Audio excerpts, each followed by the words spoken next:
আসসালামু আলাইকুম রহমতুল্লাহ বারাকাতু। ডিয়ার ভিউয়ার্স, আমি আপনাদেরকে অনেক ধরনের ভিডিও দিই। এবার আমি যেখান থেকে নিজ প্রতিষ্ঠান অর্থাৎ ইন্টারমিডিয়েট পাস করেছিলাম, সেই প্রতিষ্ঠানটা অর্থাৎ বাঞ্ছারামপুর সরকারি কলেজ, সেই সরকারি কলেজে আজকে আসছি। দেখতে পাচ্ছি যে এখানে একটা সুন্দর একটা বিল্ডিং করা হয়েছে এই পাশে।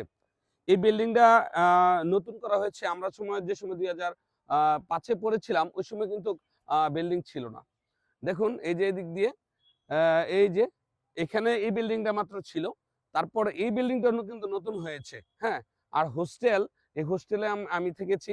হোস্টেলে থেকে পড়েছিলাম। আর এই কলেজটা কিন্তু অনেকটা নতুন হয়েছে। হ্যাঁ? অনেক সুন্দর। আমাদের বাঞ্ছারামপুর কলেজ এখন কিন্তু আগের চেয়ে অনেক সুন্দর। একসময় কিন্তু টিনের ঘর ছিল। কিন্তু এখন কিন্তু বিল্ডিং এবং সবকিছুই রয়েছে এই কলেজটিতে। অসাধারণ পরিবেশও রয়েছে এবং আলহামদুলিল্লাহ আগের চেয়ে আশা করি যে সামনে ইনশাআল্লাহ আমাদের রেজাল্টের মান আরো ভালো হবে। হ্যাঁ? সেই প্রত্যাশায় আমি আপনাদেরকে দেখাচ্ছি বাঞ্ছারামপুর সরকারি কলেজের A to Z মোটামুটি। ভালো থাকবেন সবাই। আসসালামু আলাইকুম ওয়া রাহমাতুল্লাহি ওয়া বারাকাতুহু।